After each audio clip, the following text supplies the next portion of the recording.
자, 오늘 우리에게 주신 하나님의 말씀은 사도행전 2장 37절에서 47절까지 말씀입니다. 제목 같이 읽어보겠습니다. 지금 한국 교회는 욕 먹어도 싸다. 이 제목으로 말씀 전하도록 하겠습니다.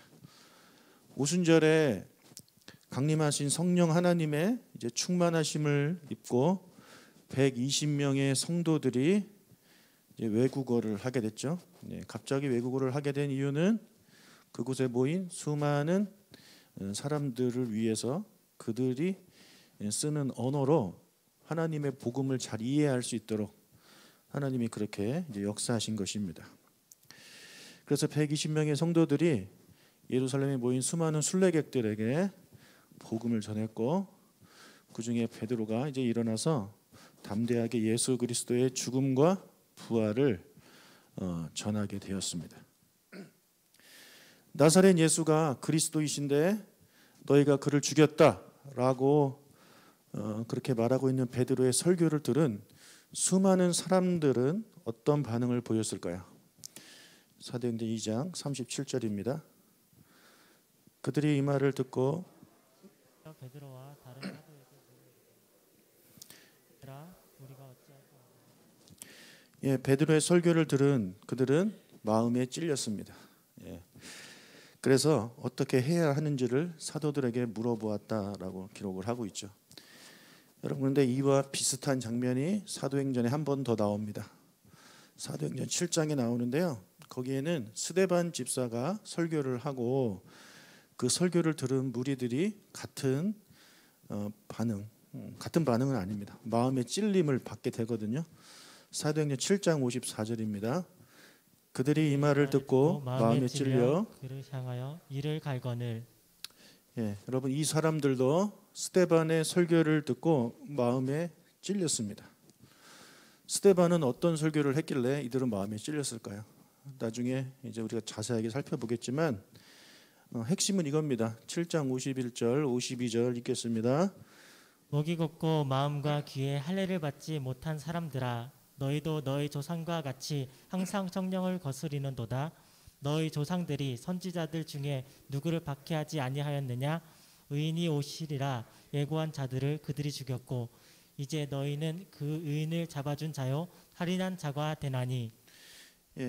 너희들은 목이 곱고 마음과 귀에 할례를 받지 못한 자들이다. 너희들은 너희 조상들처럼 항상 성령을 거스리는 사람들이다. 그래서 그 의인, 즉 예수께서 그리스도이신데 그가 그리스도이심을 알지 못하고 너희들이 그를 죽였다라고 이렇게 설교를 했거든요. 그러니까 베드로도 같은 얘기했죠. 너희들이 그리스도이신 예수를 죽였다. 이렇게 강하게 두 번이나 이야기를 했고, 스데반도 지금 이야기를 하고 있는 겁니다. 그러니까 비슷한 설교를 했습니다. 베드로와 스데반은 사람들이 예수님이 그리스도이심을 알려주었고, 그리고 그리스도를 죽인 그들의 죄를 지적했습니다. 이 이야기를 듣고, 이 설교를 듣고 그들이 마음에 이제 찔리게 된 거죠. 여러분, 설교를 듣다 보면 목사님이 나 들으라고 하는 소리네, 이런 생각이 이제 드실 때가 있습니다. 맞습니다. 여러분, 설교는요, 여러분 들으라고 하는 소리입니다. 그러면 누구 들으라고 하는 소리입니까? 집에 있는 우리 남편 들으라고 하는 소리입니까? 아닙니다. 여러분 들으라고 하는 소리입니다. 여러분 들으라고 하는 소리인데, 어떤 분은 좋게 받아들이고 어떤 분은 기분 나쁘게 받아들인다는 거죠. 오늘 설교 아무개 집사가 꼭 들어야 하는 설교인데 하필 또 오늘 안 왔냐, 그러니까 은혜를 못 받지, 뭐 이런 생각들을 이제 많이들 하실 텐데, 아니에요. 여러분, 설교는요 여러분 들으라고 하는 소리예요. 여러분의 삶에 하나님의 말씀이 이제 들어오고 계시는 겁니다. 그러니까 다른 사람 생각하지 마시고요, 여러분에게 주시는 말씀이라고 생각하십시오.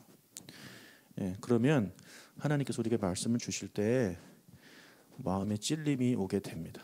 왜냐하면 나도 그렇게 못 살고 있으니까. 여러분, 그런데요, 표적 설교라는 것이 있습니다. 느낌이 별로 안 좋죠? 처음부터요, 목사가 한 사람을 표적으로 삼아요. 그리고 대놓고 이제 그 사람을 그 사람에 대한 이야기를 막 설교 시간에 하는 겁니다. 대놓고 하는 거죠. 여러분, 이것은요 분명히 잘못된 설교죠. 이거는 설교가 아니라 일종의 폭력입니다. 성도 앉혀놓고 마이크 들고 있는 목사가 일방적으로 때리는 그런 폭력이에요. 설교자는 절대로 이런 표적 설교를 해서는 안 됩니다. 제가 강해 설교를 선호하는 이유가 바로 거기에 있습니다. 강해 설교는 연속 설교라고 해가지고 본문을 하나 딱 정하면, 책을 정하면 처음부터 끝까지 그냥 쭉 가잖아요. 그게 이제 강해 설교의 장점인데, 제가 강해 설교를 하는 이유 중에 하나가 바로 그거예요. 목사님이 표적 설교를 하는구나라는 오해를 받지 않기 위해서. 제가 막 왔다 갔다 본문을 정해서 하면 얼마든지 그런 오해를 받을 수 있겠죠. 저거 나 들으라고 하는 소리구나, 이런 식으로 안 좋게 받아들일 수 있다라는 거죠. 하지만 강해 설교를 하면요 그냥 본문에 따라 쭉 나가기 때문에 성경 본문이 말하고 있는 내용을 전달하는 겁니다. 성경이 무슨 얘기를 하느냐, 그냥 그것을 귀납적으로 풀어가지고 여러분한테 전달하는 거예요. 근데 표적 설교는 연역법이 될 수밖에 없어요. 내가 주제를 미리 딱 정해놓고 하고 싶은 말 딱 정해놓고 그거에 맞는 본문 하나 딱 찾아가지고 그거에 대해서 막 얘기하는 거죠. 그러면 아무래도 여러분 목사의 생각이 들어갈 수밖에 없습니다. 자, 그런데 제가 강해 설교를 하는데요, 저는 정말 놀라울 때가 많아요. 그러니까 강해 설교를 그냥 쭉 할 뿐인데 이것이 현재 상황에 딱 맞아 떨어질 때가 너무 많아요. 특히 우리 교회 상황 이런 거에 또 맞아 떨어질 때가 너무 많은 거예요. 그래서 제가 어떤 교인들의 상황을 모르면 그냥 하겠는데, 어떤 교인들의 상황을 알고 있기 때문에 이 본문을 가지고 설교를 하면 그분들이 오해를 하겠다라는 생각이 들 때가 있습니다. 무슨 말씀인지 이해가 되십니까? 그래서 때로는 정말 이거는 정말 100% 오해하겠다, 그런 생각이 들 때는요 제가 한번 이렇게 건너뛴 적이 있어요. 그러니까 건너뛴 게 아니라 다른 본분 한번 했다가 다시 돌아와서 원래대로 이렇게 쭉 나갔던 적이 한번 있었거든요. 그게 지혜로운 건지 솔직히 잘 모르겠습니다. 근데 저는 이 설교자 입장에서 하나님께서 이 성경 본문도 정하게 하시고 그 순서대로 쭉 나가게 하시고 꼭 필요한 말씀이라서 우리에게 주시려고 하시는 것인데, 설교자가 임의적으로 자기가 판단해가지고 이거 이 얘기 해서는 안 되겠다 하고 건너뛰는 것이 바로 설교자의 바른 자세인가 라는 생각을 했을 때 그것은 아니다 싶어가지고, 그 이후로는요 오해를 받겠다 싶어도 그냥 성경 본문 순서대로 이제 쭉 합니다. 그래서 혹시 여러분들 설교 들으시다가 목사님이 나를 표적으로 삼고 지금 얘기하고 있구나, 그렇게 혹시라도 생각을 하게 되신다면 미리 말씀드립니다. 여러분, 오해입니다. 저는요 하나님 말씀만 전합니다. 하나님 말씀만 전해요. 그런 마음이 들지 않으시기를 주의 이름으로 축복합니다. 그래서 혹시나 설교 시간에 제가 어떤 죄를 지적할 때, 잘못을 지적할 때 여러분의 그 상황에 딱 맞다면요 목사님이 나 들으라고 나 책망하는구나 이렇게 생각하지 마시고, 하나님이 목사님을 통해서 나를 책망하시는구나 그렇게 생각하시기를 축복해요. 그게 말씀을 듣는 바른 자세입니다. 사도행전 2장과 7장에 나오는 이 청중들의 반응은요 완전히 달라요. 둘 다 찔림을 받았는데 2장에 나오는 사람들은요 자신을 책망하는 설교를 듣고 회개합니다. 그럼 내가 어찌하면 되겠습니까? 이런 자세를 보여요. 여러분, 이게 올바른 성도의 자세입니다. 그렇죠? 그런데 7장에 나오는 자들은요 마음이 찔렸어요. 죄를 지적하니까. 그랬더니 일을 갑니다. 그리고 결국 설교자 스데반 집사를 돌로 쳐 죽이죠. 여러분, 왜 이런 차이를 보일까요? 베드로의 설교는 훌륭해서, 베드로는 설교를 잘해서 전달력이 좋았나요? 그런데 스데반은 그렇지 못해서요? 아닙니다. 아까도 말씀드렸다시피 내용은 같아요. 너희들이 예수를 죽였어, 그 얘기를 둘 다 한 거거든요. 이 설교를 듣는 청중의 마음밭이 달랐기 때문에 그렇습니다. 마음밭이 좋은 사람들은 회개하는 것이고, 마음이 강팍한 사람들은 받아들이지 못하고 오히려 설교자를 욕하는 것이죠.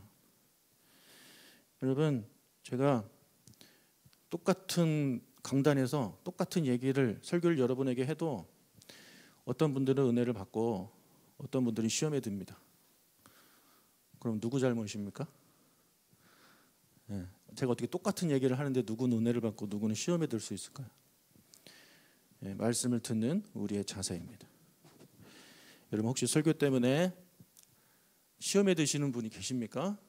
자기 자신을 돌아보십시오. 자기 자신을 돌아보고, 하나님, 제가 사도행전 7장에 나오는 사람이 되지 않고 사도행전 2장에 나오는 사람이 되기를 원합니다. 하나님이 저의 죄를 지적해 주셨을 때 아파하며 회개하는, 그럼 내가 어떻게 살아야 됩니까를 고민하는 그런 제가 되게 해주십시오 라고 기도하는 여러분들 되시길 축복해요. 자, 베드로의 설교를 듣고 어찌할까를 외치고 있는 사람들한테 베드로가 이렇게 말합니다. 2장 38절. 베드로가 이르되 너희가 회개하여 각각 예수 그리스도의 이름으로 세례를 받고 죄 사함을 받으라. 그리하면 성령의 선물을 받으리니. 네, 그리스도를 못 박아 죽인 죄를 회개하고 예수를 그리스도로 영접해서 세례를 받으면 죄의 문제가 해결된다. 그 말씀을 이제 사도 베드로가 이제 대답을 해 주었습니다. 여러분, 우리의 죄 문제는요, 오직 예수 그리스도를 통해서만 받는 줄로 믿습니다. 다른 길은 없습니다. 예수를 믿음으로 죄의 문제를 해결한 자에게 성령께서 임하십니다. 지금 그 이야기를 베드로가 하고 있는 거예요. 그런데 이 귀한 진리, 이 기쁜 소식은 유대인에게만 적용되는 것이 아니라 하나님이 부르시는 모든 자들에게 적용됩니다. 39절. 이 약속은 너희와 너희 자녀와 모든 먼데 사람 곧 주 우리 하나님이 얼마든지 부르시는 자들에게 하신 것이라 하고. 네, 예수 믿으면 구원받는다는 것이 너희들뿐만 아니라 하나님이 부르시는 모든 먼데 있는 사람, 멀리 살아도 하나님이 부르시는 자에게 똑같이 적용된다라고 지금 사도 베드로가 이제 선포를 하고 있죠. 우리 조강목교회 다니시는 모든 분들, 우리 교인들이 다 성도가 되기를 축복합니다. 예수를 믿어야 성도가 되는 거예요. 교회를 다닌다고 성도가 되는 게 아니라 교회를 다니면 그냥 교인, 거기서 예수님을 영접하면 성도가 되는 거예요. 그래서 우리 교회에 드나드는 모든 교인 되시는 분들이 이 진리를 받아들여서 모두 하나님의 성도가 되시기를 주님의 이름으로 축복합니다. 자, 예수를 믿음으로 구원받는다는 이 베드로를 비롯한 120명의 성도들의 그런 전도를 받고 무려 3,000명이 이제 회개하는 역사가 일어났습니다. 40절, 41절 읽겠습니다.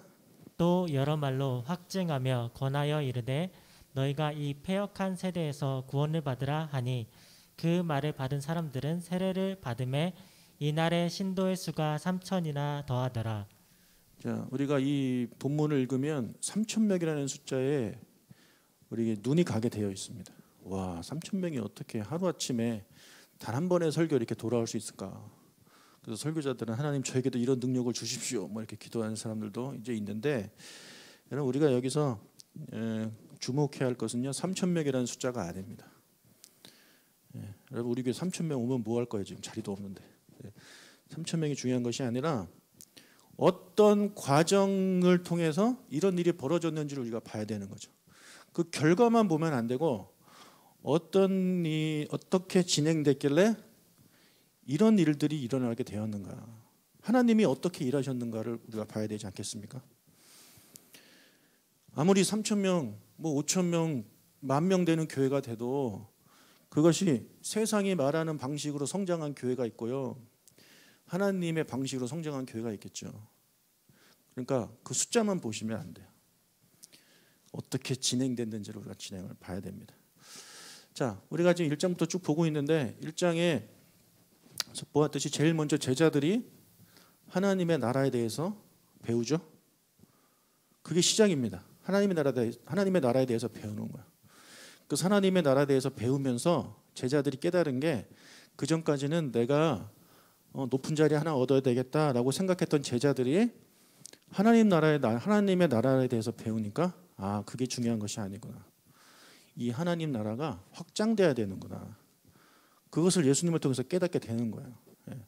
하나님 나라 확장은 무엇을 통해서 가능하다는 것을 알게 됐겠습니까? 예, 복음을 전하는 것을 통해서 가능하다라는 것을 제자들이 알게 된 거죠. 그리고 나서 성령님이 임했습니다. 예, 성령님이 오시도록 기도했고 성령님이 임했어요. 그리고 거기서 멈춘 것이 아니라 그들이 입을 열어서 복음을 전합니다. 이런 일련의 과정들이 있어야 돼요. 하나님의 나라를 배우면서 내가 왜 전도를 해야 되는지를 먼저 알게 되고, 그리고 나 혼자 못해요. 성령 하나님의 도우심이 있어야 돼요. 성령 충만함을 위해서 기도하고, 그리고 나서 가만히 있으면 되느냐? 아니죠. 입을 열어야죠. 입을 열어야죠. 이렇게 해야 된다는 거죠. 그런데 여기서 그렇게 하되 나 혼자 해야 되느냐? 아닙니다. 공동체와 함께 하는 거예요. 하나님의 나라에 대해서 배운 것도 제자들이 함께 배웠고요. 성령의 충만하심을 위해서 기도할 때도 함께 기도했습니다. 그리고 성령이 임한 다음에 그들이 흩어져서 전도했나요? 아니요. 같이 모여서 전도하는 거죠. 같이 함께, 공동체가 함께. 그래서 나 혼자가 아니라 말씀을 배우고 성령의 충만하심을 입고 함께 교육받고 함께 기도한 사람들이 함께 전도하는 것, 이것이 하나님 나라 확장을 위해 우리가 걸어가야 되는 그런 스텝들이라는 거죠. 우리가 전도를 하고 싶은 마음들은 다들 있을 거 아닙니까? 그럼 전도를 어떻게 해야 되지 해가지고 늘 고민은 무슨 말을 해야 되지? 어떻게 접근을 해야 되지? 이런 방법론에 대해서는 우리가 관심이 많아요. 어떻게 해야 되지? 이런 거. 물론 방법론도 필요하겠지만 그거보다 더 중요한 게 방금 말씀드린 그런 순서 과정입니다. 내가 왜 전도를 해야 되는지를 알지 못하는 사람이 어떻게 전도를 하겠습니까? 그것부터 알아야 되고요. 그리고 성령의 충만하심을 입어야 되고, 그리고 입을 벌려야 되는 거예요. 그것도 같이. 그래서 여러분 셀에 속해 있으실 텐데 그 셀원들과 함께 기도하고요, 함께 전도하십시오. 그것이 필요합니다. 혼자 하려고 하지 마시고 함께 여러 명이 한 명을 두고 같이 기도하고, 그런 일들이 셀 가운데서 일어나야 돼요. 왜 소그룹을 셀이라고 이제 표현했겠습니까? 번식을 하라고 셀이라고 이름을 지은 거 아닙니까? 예, 번식하는 것 자체가 하나님 나라 확장의 다른 의미인 거죠. 그래서 여러분 우리가 셀이라고 이름을 정했으니 셀이 셀다워야 되지 않겠습니까? 그냥 거기서 우리끼리 행복하고 위로받고 여기서 멈추는 건요, 여러분 셀이 아닙니다. 셀이 아니에요. 그냥 다른 이름 붙여야 돼요. 또 우리가 셀이라고 했기 때문에 번식이 일어나야 돼요.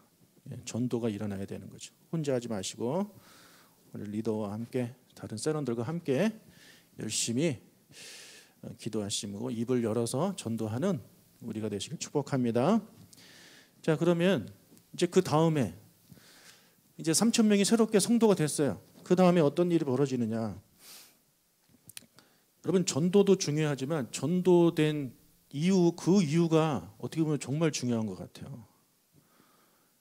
제가 교회를 개척하고 나서 1년에 50명, 60명, 70명 이렇게 새신자가 등록했거든요.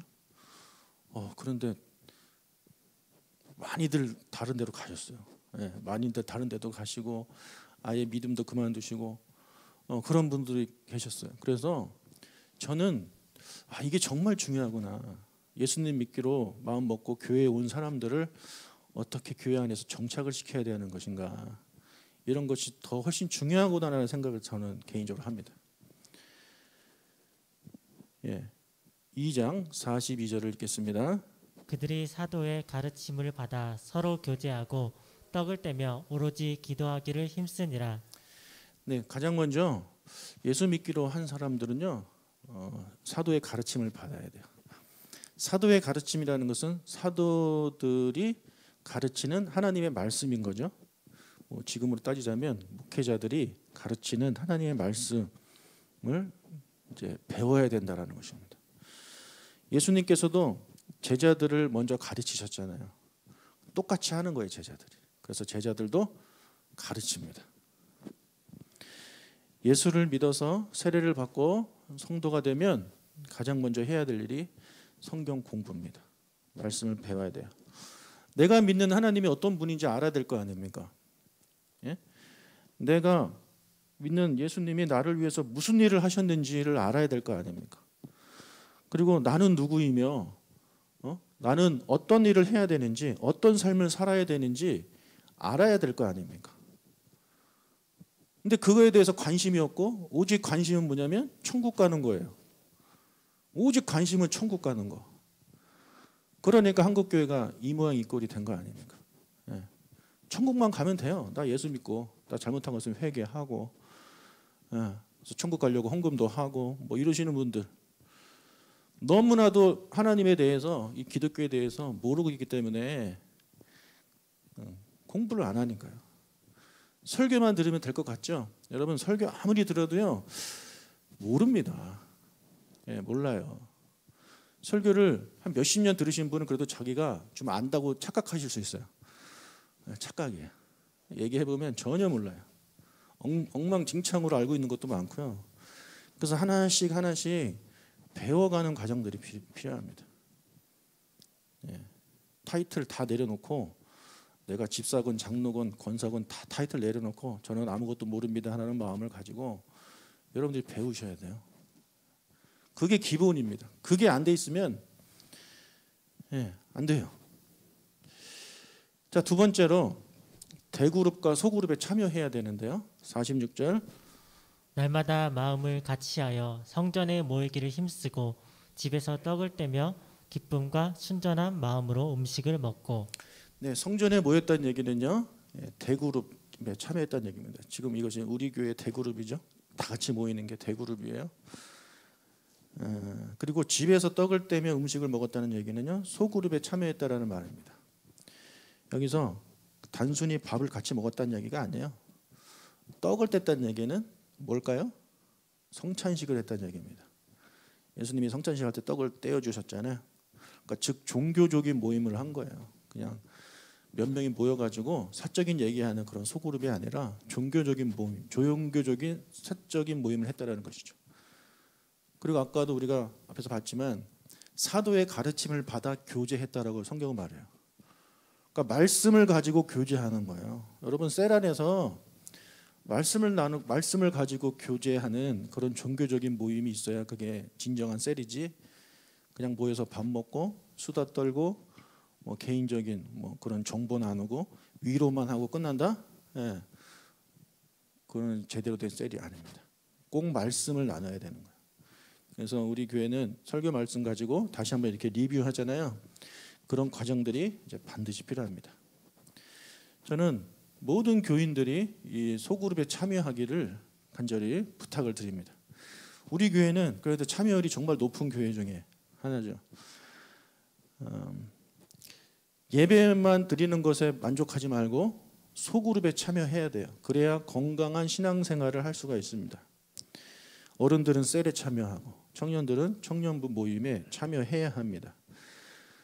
우리가 믿는 하나님 당신께서 이미 소그룹에 속해 계십니다. 삼위일체 하나님, 성부, 성자, 성령 이 세 분이요 혼자 활동하시는 게 아니라 삼위일체 진정한 소그룹이 무엇인지를 우리에게 보여주고 계시는 거예요. 우리가 믿는 하나님이 그런 분인데 왜 나는 내가 뭐가 잘났다고 혼자서 신앙생활 하겠다고 합니까? 하나님에 대해서 모르니까 소그룹 필요 없다라는 말을 하는 거예요. 하나님 우리에게 모든 성도가 소그룹에 속해 있기를 하나님 그 성품 자체가 그런 분이에요.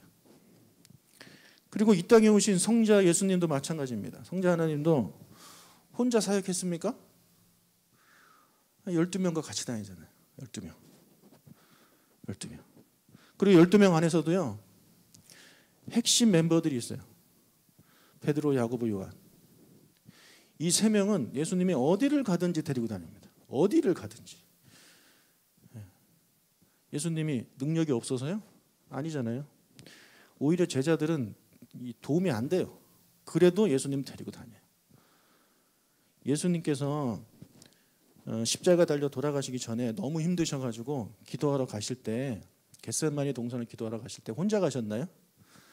아닙니다. 제자들한테 부탁합니다. 같이 가달라고. 나 너무 힘드니까 좀 같이 가줘, 이렇게 부탁을 해요. 예수님도요, 소그룹이 필요하신 분이에요. 네. 자기보다 훨씬 못한 제자들이었음에도 불구하고 그들이 함께 하기를 예수님이 원하셨더라는 거예요.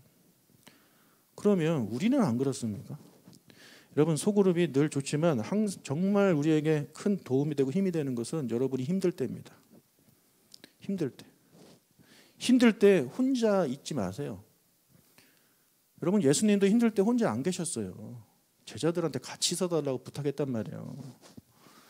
그러니 목사님 저 좀 건들지 마십시오. 저는 그냥 혼자 편하게 신앙생활 하겠습니다 라고 생각하고 계시는 분들은 죄송하지만 기독교가 뭔지를 모르시는 분입니다. 하나도 모르는 거예요. 기독교에 대해서.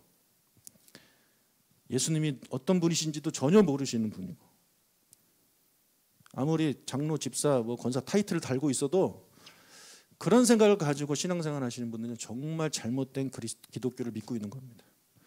모든 성도에게는 소그룹이 필요합니다. 그것이 바로 성경이 우리에게 가르쳐주고 있는 그런 가르침입니다. 예. 꼭 소그룹에 들어가서 열심히 활동하지 않아도 괜찮아요. 근데 소그룹에 속해 계셔야 돼요. 소그룹에 속해 계셔가지고 누군가 나를 챙겨줄 수 있는 사람들이 꼭 있어야 되는 거예요. 예. 그런 여러분들이 되셔야 됩니다. 자, 이렇게 말씀 배우고 대그룹 예배 드리고 소그룹을 하는 이들을 바라보면서 믿지 않는 자들이 그들을 엄청나게 칭찬해요. 2장 47절. 하나님을 찬미하며 또 온 백성에게 칭송을 받으니 주께서 구원받는 사람을 날마다 더하게 하시니라. 네, 예루살렘 교회가 믿지 않는 자들에게 칭찬을 받으니까 이 예루살렘 교회가 부흥할 수밖에 없는 거죠. 예, 믿지 않는 자들이 칭찬을 하고 있으니까. 교회는요, 불신자들에게 칭찬받아야 성장할 수가 있습니다. 근데 지금 한국 교회는 어떻습니까? 칭찬받고 있나요? 칭찬받고 있나요? 혐오의 대상입니다. 혐오의 대상. 지긋지긋하대요. 기독교라면 지긋지긋하대요. 이렇게 매일매일 욕을 먹고 있으니 교회가 부흥할 수가 있겠습니까? 그러면 왜 한국 교회는 이렇게 욕을 먹고 있을까요? 성경 공부를 안 해서? 하잖아요. 대면 예배, 대그룹 예배를 안 드려서 목숨 걸고 또 지키잖아요. 굳이 현장 가서 드려야 된다고 하면서. 그러면 소그룹을 안 해서? 소그룹도 하잖아요. 굳이 가가지고 같이 밥 먹고 마스크도 안 쓰고 같이 자고 이런 거 하지 않습니까? 자, 그랬더니 칭찬받나요? 아니에요. 오히려 욕을 먹어요. 오히려 그렇게 하면 할수록. 그러면 왜 욕을 먹을까요? 무엇이 빠진 걸까요? 바로 이웃 사랑이 빠졌기 때문에 그렇습니다. 2장 44절 45절. 믿는 사람이 다 함께 있어 모든 물건을 서로 통용하고 또 재산과 소유를 팔아 각 사람의 필요를 따라 나눠주며. 여러분, 예루살렘 교회 성도들이 왜 이런 행동을 했겠습니까? 내 목숨보다 귀한 제 물건을 왜 나눠주고 각 사람한테 필요에 따라 나눠줬겠습니까? 사랑하기 때문에 그들을. 이웃 사랑을 위해서, 이웃을 사랑하기 위해서 그들이 그렇게 한 거죠. 예. 이웃 사랑이 여기에 들어가 있고 지금 한국 교회는 이웃 사랑이 없기 때문에 욕을 먹는 겁니다. 모여서 열심히 공부하고 모여서 열심히 예배하고 모여서 열심히 소그룹 해도 욕을 먹는 이유가 사랑이 빠져서 그래요. 사랑이.